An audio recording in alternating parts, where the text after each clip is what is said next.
Kerbal Space Program, but the moon keeps getting closer. Can I land on the moon when its orbit is unpredictable? Let's find out. This video gets crazy towards the end, so make sure you stick around for that. But anyway, enjoy the video. So here I am on the launch pad with the classic Kerbal X. The moon is over there. I am very, very excited to see what this is going to look like. So without further ado, we might as well just set off on the launch pad. Look at the nice visuals while we still can before the impending apocalypse. Can't see the moon. Not actually sure where it is. It should be over there. If we have a look at where it actually is, which is there, you can see the altitude is decreasing. Now, as I go faster, it's going to get closer and closer to Kerbin. As I get faster, it's exponential.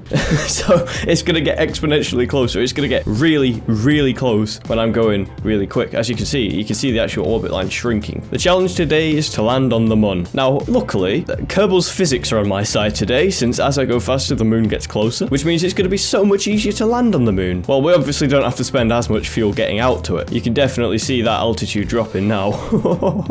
It's almost at 10 million kilometers and very quickly falling. All right, we've just passed 9 million, almost at 8.5 million meters. This is gonna be pretty intense trying to land on the moon here, because I feel like as soon as I enter its sphere of influence, I could just smash into Kerbin. It depends on what my relative speed is at the time. It could just appear inside Kerbin and just break the game completely. Oh, look how close that's getting. Where is it? Oh, it's there. It's there.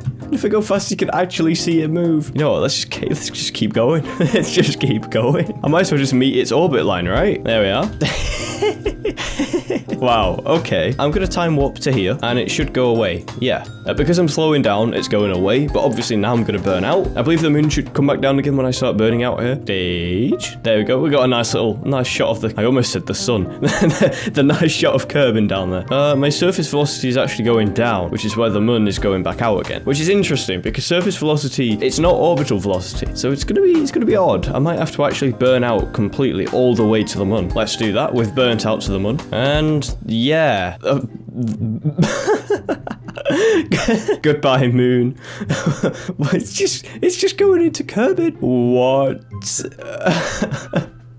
What? This is insane. What? That craft got awfully close to Kerbin. What is going on? How am I going to get an encounter with it? I should have... Right, it's saying I'm getting an encounter, but because the moon's orbit is changing, it doesn't actually know. Right, now the moment of truth is crossing over into its sphere of influence, right? Because if you think about it, my surface velocity is going to change from this. I'd imagine a really high or a really small number. I'm not sure which way it can go. I missed it. This is, I guess I'm gonna smack into Kerbin. All right. Okay. I'm not sure how I'm gonna come out of this one, you know? I don't have the fuel to actually get above Kerbin. I'm just gonna warp to my eventual demise. I'm just gonna let it happen. I'm just gonna let it happen.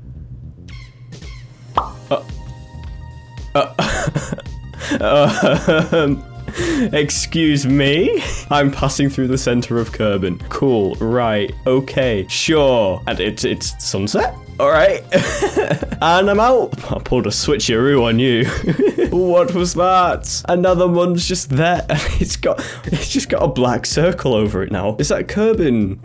No, that's not Kerbin casting a shadow. The proportions are way wrong. What's going on here? Huh? All right, I'm just confused after what just happened. Oh, it's getting closer. It's getting closer. Now I really want the moon is still tidally locked to Kerbin, right? A glorious thing about Kerbal Space Program is that if it's tidally locked, it isn't a set rotation period, so it will always face Kerbin no matter what its altitude is above it. So with that in mind, it will continue to be tidally locked even though it's stupidly close. I have enough fuel to land, so I think we should. Oh, now that is a sight you don't see in Kerbal Space Program. This isn't cursed Kerbal Space Program anymore, it's Kerbal Space Program beauty shots. Let's go. Alright, it's time to land. Now, I'm not sure what this is going to do when I land. It's getting close. Kerbin is getting closer. The shadow's making its way over as well.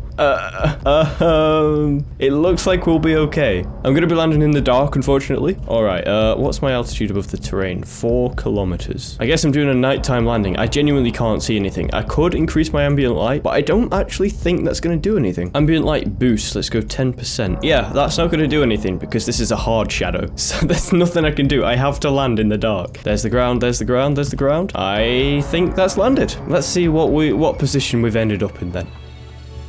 Oh, you know, this isn't. I came here to laugh. I came here to have a good laugh and just have a bit of a gander at what's happening. This is actually quite a nice shot. This is actually quite a nice shot. I'm bloody happy with that. Hey, that's bloody brilliant. I like that. I came here to laugh. Right, so we've proven that we can land on the moon, right? But there's more. There's a lot more that I would like to do. So let's get back to Kerbin. I might have to use infinite fuel, but this is no longer for the challenge, but for giggles, just to have a little look at what we can really do with this cursed Kerbal Space Program mod. Kerbin that's so weird to look at. That is so strange to watch. What? Okay, I'm laughing again. That is so weird to watch. You can see the shadow that the moon is casting on Kerbin. I'm just trying to get back to Kerbin, and the further I go, the more hopeless it's starting to. Although that's looking pretty promising, I'm not gonna lie. I don't think I've left the moon's SOI yet. Oh, hello, Kerbin, hello. Am I? What? I'm gonna pass through it again, aren't I? Oh, I'm going into the big black spot. I'm going into the black spot. I'm gonna reset my camera. There we go. Oh dear. Okay. All right. Right. I'm going through the planet again, aren't I? Yeah. The reason this is happening is because I'm orbiting the moon, and if you're orbiting one planet and you can pass through another because you're not entering its sphere of influence. You have to be inside its sphere of influence for it to actually count. But it says I'm going to be escaping the moon inside Kerbin. So I want to know what happens there. All right, we're about to escape. It doesn't look very interesting from the inside of Kerbin. There's a couple of stars. It's probably as empty as my head.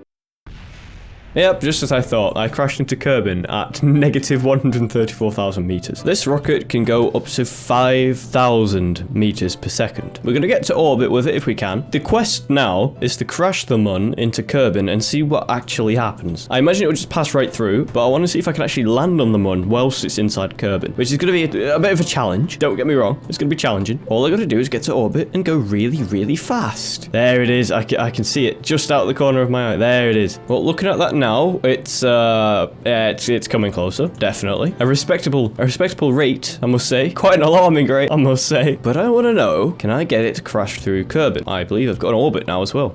Yes, it's still getting closer. Oh no, did we just switch into its SOI? I think we did. Oh no, I need to increase my surface velocity. What? Nice. So guys, we did it. I guess that one can't really be done.